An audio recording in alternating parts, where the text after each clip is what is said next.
And we're continuing with the fourth chapter of David Copperfield by Charles Dickens, which is called I Fall into Disgrace.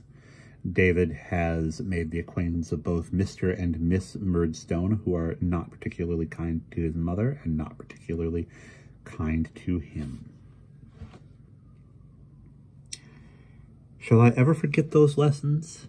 They were presided over nominally by my mother, but really by Mr. Murdstone and his sister, who were always present, and found them a favorable occasion for giving my mother lessons in that miscalled firmness which was the bane of both our lives. Let me remember how it used to be, and bring one morning back again. I came into the second-best parlor after breakfast with my books, and an exercise book and a slate. My mother is ready for me at her writing desk, but not half so ready as Mr. Murdstone in his easy-chair by the window, though he pretends to be reading a book, or as Miss Murdstone sitting near my mother, stringing steel beads. I hand the first book to my mother. Perhaps it is a grammar, perhaps a history or geography. I take a last drowning look at the page as I give it to her into her hand, and start off aloud at a racing pace while I have got it fresh. I trip over a word. Mr. Murdstone looks up. I trip over another word. Miss Murdstone looks up. I redden, tumble over half a dozen words, and stop. I think my mother would show me the book if she dared, but she does not dare. She says softly, "Oh, Davy, Davy." "Now, Clara," says Mr. Murdstone, "be firm with the boy. Don't say, 'Oh, Davy, Davy.' That's childish. He knows his lesson, or he does not know it." "He does not know it," Miss Murdstone interposes awfully. "I am really afraid." "He does not," says my mother. "Then you see, Clara," returned Miss Murdstone, "you should just give the book back and make him know it." "Yes, certainly," says my mother. "That is what I intend to do. My dear Jane, now, Davy, try once more and don't be stupid." I obey the first clause of the injunction of trying once more, but am not so successful with the second, for I am very stupid. I tumble down before I get to the old place, at a point where I was all right before, but the greatest effect in these miserable lessons is when my mother, thinking nobody is observing her, tries to give me the cue by the motion of her lips. At that instant, Miss Murdstone, who has been lying in wait for nothing else all along, says in deep warning voice, "Clara." My mother starts, colors, and smiles faintly. Mr. Murdstone comes out of his chair, takes the book, throws it at me, or boxes my ears with it, and turns me out of the room by the shoulders. The natural result of this treatment, continued, I suppose, for some 6 months or more, was to make me sullen, dull, and dogged. I believe I should have been almost stupefied, but for one circumstance. It was this. My father had left a small collection of books in a little room upstairs. From that blessed little room, Roderick Random, Peregrine Pickle, Humphrey Clinker, Tom Jones, the Vicar of Wakefield, Don Quixote, Gil Blas, and Robinson Crusoe came out, a glorious host to keep me company. I consoled myself under my small troubles, which were great troubles to me, by impersonating my favorite characters in them as I did, and by putting Mr. and Mrs. Murdstone into all the bad ones, which I did too. This was my only and my constant comfort. One morning, when I went into the parlor with my books, I found my mother looking anxious, Miss Murdstone looking firm, and Mr. Murdstone binding something round the bottom of a cane, a lithe and limber cane, which he left off binding when I came in, and poised and switched in the air. "I tell you, Clara," said Mr. Murdstone, "I have been often flogged myself." "To be sure, of course," said Miss Murdstone. "Certainly, my dear Jane," faltered my mother meekly. But do you think it did Edward good?" "Do you think it did Edward harm, Clara?" asked Mr. Murdstone gravely. "That's the point," said his sister. To this my mother returned, "Certainly, my dear Jane," and said no more. I felt apprehensive that I was personally interested in this dialogue, and sought Mr. Murdstone's eye as it lingered on mine. "Now, David," he said, and I saw that cast again as he said it. "You must be far more careful today than usual.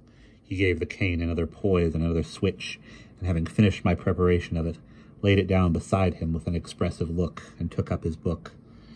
We began badly, and went on worse. I had come in with an idea of distinguishing myself, rather, conceiving that I was very well prepared, but it turned out to be quite a mistake. Book after book was added to the heap of failures. Miss Murdstone being firmly watchful of us all the time, and at last my mother burst out crying. "Clara," said Miss Murdstone in her warning voice. "I am not quite well, my dear Jane, I think," said my mother.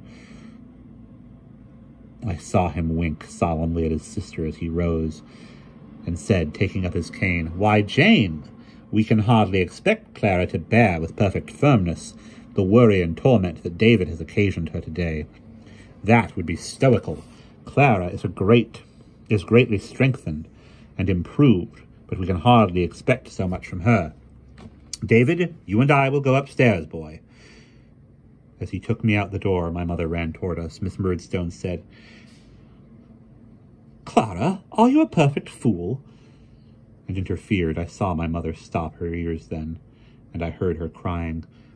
He walked me up to my room slowly and gravely. I am certain he had a delight in the formal parade of executing justice, and when we got there, suddenly twisted my head under his arm.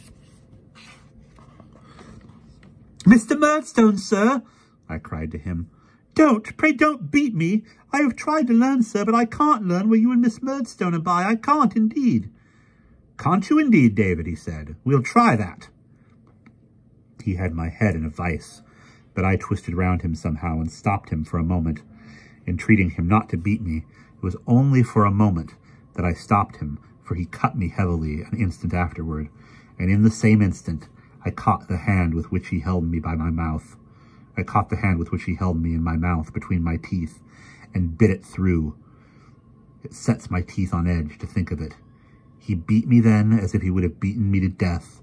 Above all the noise we made, I heard them running up the stairs and crying out. I heard my mother crying out, and Peggotty. Then he was gone, and the door was locked outside, and I was lying fevered and hot and torn and sore, and raging in my puny way upon the floor. I sat listening for a long while, but there was not a sound. I crawled up from the floor and saw my face in the glass, so swollen, red, and ugly that it almost frightened me. My stripes were sore and stiff, and made me cry afresh when I moved, but they were nothing to the guilt I felt. It lay heavier on my breast than if I had been a most atrocious criminal, I dare say. It had begun to grow dark when the key turned, and Miss Murdstone came in with some bread and meat and milk. These she put upon the table without a word, glaring at me, with exemplary firmness, and then retired, locking the door. My imprisonment lasted 5 days.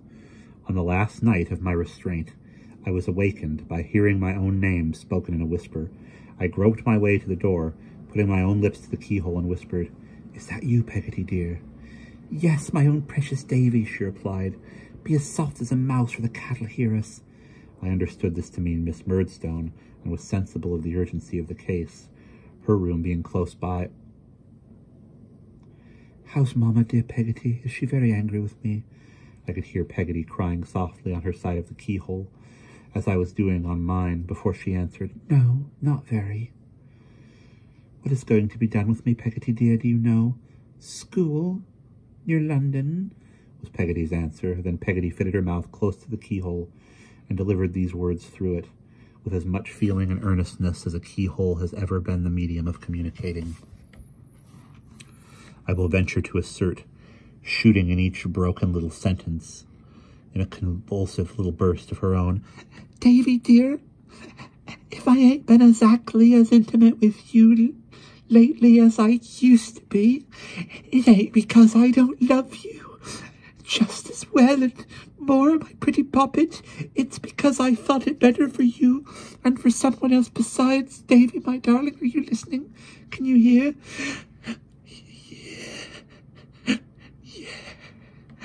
"Yes, Peggotty," I sobbed. "My own," said Peggotty with infinite compassion.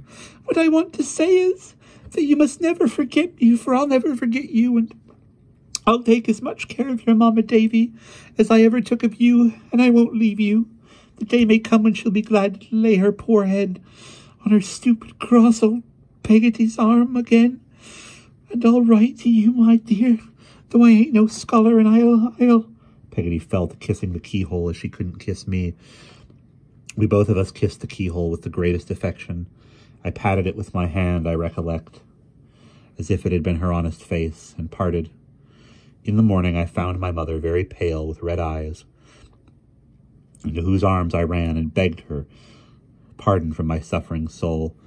"Oh, Davy," she said, "that you could hurt anyone I love.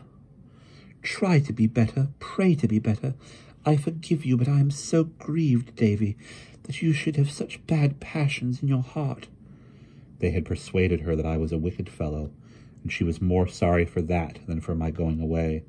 I looked for Peggotty, but neither she nor Mr. Murdstone appeared, and my former acquaintance, the carrier, was at the door. "Clara," said Miss Murdstone in her warning tone. "Ready, my dear Jane," returned my mother. "Goodbye, Davy. You are going for your own good. Goodbye, my child. You will come home in the holidays and be a better boy." "Clara," Miss Murdstone repeated. "Certainly, my dear Jane," replied my mother, who was holding me. "I forgive you, my dear boy. God bless you." "Clara," Miss Murdstone repeated. Miss Murdstone was good enough to take me out to the cart, and to say on the way that she hoped I would repent before I came to a bad end. And then I got into the cart, and the lazy horse walked off with it. And that is the end of chapter 4.